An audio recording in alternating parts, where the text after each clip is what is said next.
Periods के मसाइल ख़वातीन में और यंग एज लड़कियों में ख़ास तौर पर आजकल बहुत ज़्यादा देखने में आते हैं। बाज़ ख़वातीन को पीरियड्स बिल्कुल नहीं आते या बहुत ज़्यादा पीरियड्स आते हैं, या किसी को जस्ट स्पॉटिंग होती है, नॉर्मल मेंसेस की तरह ब्लड का फ़्लो नहीं होता, या महीने में 2 बार ब्लीडिंग होती है और हैवी ब्लीडिंग होती है। तो आज की इस वीडियो के अंदर हम ये डिस्कस करेंगे कि एबनॉर्मल पीरियड्स क्या होते हैं और क्यों होते हैं। लेकिन उससे पहले ये जानना ज़रूरी है कि नॉर्मल पीरियड्स क्या होते हैं, नॉर्मल पैटर्न पीरियड्स का किस तरह से होता है। अगर आपको एक माहवारी के बाद दूसरी माहवारी 28 से लेके 40 दिन के अंदर अंदर बगैर किसी मेडिसिन इस्तेमाल किए आ जाती है तो इसको नॉर्मल पीरियड्स कहा जाता है। इनमें हम 5-6 दिन का इजाफा कर सकते हैं या 5-6 दिन कम कर सकते हैं, यानी यूँ कह सकते हैं कि 21 से लेके 40 दिन के अंदर अंदर अगर पीरियड्स आपको बगैर किसी दवाई के इस्तेमाल किए आ जाते हैं तो इसको नॉर्मल पीरियड कहा जाता है। अब बात आ जाती है जी कि ब्लीडिंग कितने दिन अगर हो तो नॉर्मल कंसिडर की जाती है।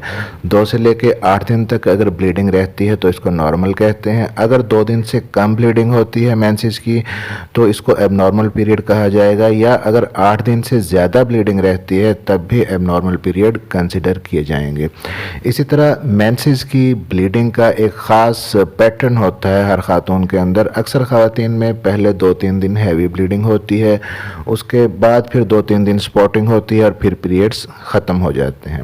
तो ये सब तो था नॉर्मल पीरियड्स के बारे में, यानी पीरियड्स आपको अगर एक पीरियड के बाद 21 से लेके 35 दिन के अंदर अंदर दूसरे पीरियड आ जाते हैं। पीरियड का जो दौरानिया है वो 2 से लेके 8 दिन तक हो और एक मखसूस पैटर्न हो जिसके अंदर ना तो बहुत ज़्यादा ब्लीडिंग होती हो ना बहुत ज़्यादा कम ब्लीडिंग होती हो, तो इसको हम नॉर्मल पीरियड कहते हैं। तो अब एबनॉर्मल पीरियड के जो मसाइल हैं उसके बारे में बात करते हैं कि एबनॉर्मल पीरियड्स किन किन सूरतों में हो सकते हैं। अक्सर औक़ात देखा गया है कि बाज़ ख़वातीन में 40 दिन से ज़्यादा भी गुजर जाते हैं, 40 डेज से ऊपर हो गए लेकिन पीरियड्स नहीं आए। इसी तरह 2-2, 3-3 माह भी गुजर जाते हैं लेकिन पीरियड नहीं आते, या बाज़ ख़वातीन के अंदर जल्दी जल्दी पीरियड आते हैं, बार बार महीने में 2 बार पीरियड्स आ जाते हैं। इसको भी एबनॉर्मल पीरियड्स कहा जाता है।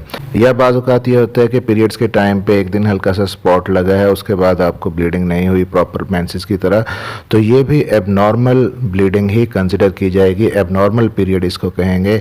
ऐसी सूरतों में आपको अपने डॉक्टर से कंसल्ट करना होता है।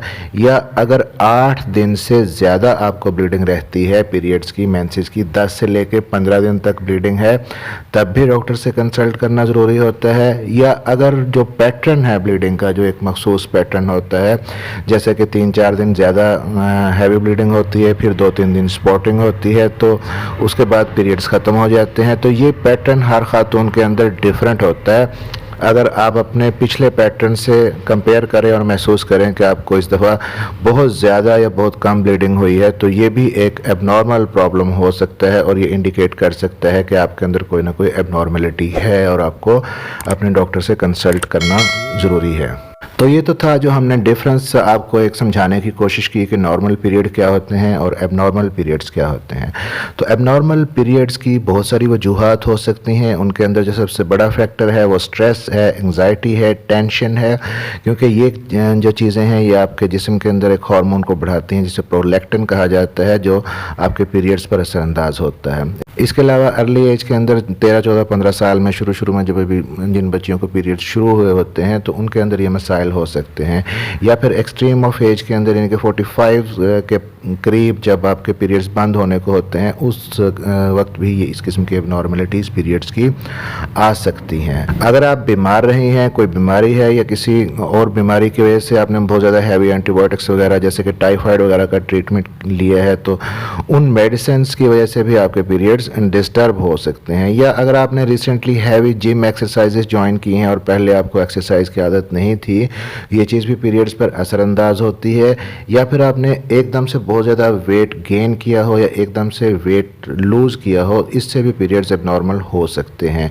इसके अलावा कुछ डिजीज़ेज ऐसी होती हैं जैसे कि पॉलीसिस्टिक ओवेरियन डिजीज़ है जिसमें आपकी ओवरीज़ के अंदर सिस्ट बन जाती हैं, तो उसमें भी पीरियड्स का पैटर्न और पीरियड्स आपके एबनॉर्मल हो जाते हैं। तो आई होप कि आप नॉर्मल और एबनॉर्मल पीरियड्स के बारे में समझ चुके होंगे। इस सेशन करने का मकसद ये था कि अगर आप अपने माहवारी में या माहवारी के पैटर्न में कोई बेकायदगी महसूस करें तो इसको उसको इग्नोर ना करें और फ़ौरन अपने डॉक्टर से कंसल्ट करें। चैनल से जुड़े रहने के लिए चैनल को सब्सक्राइब जरूर कर लीजिएगा और बेल नोटिफिकेशन ऑन कर लीजिएगा ताकि डॉक्टर हेल्पिंग हेल्थ की नई आने वाली वीडियो आप तक पहुंच सके। मिलते हैं अगली किसी वीडियो में, तब तक के लिए अपना ख्याल रखिएगा।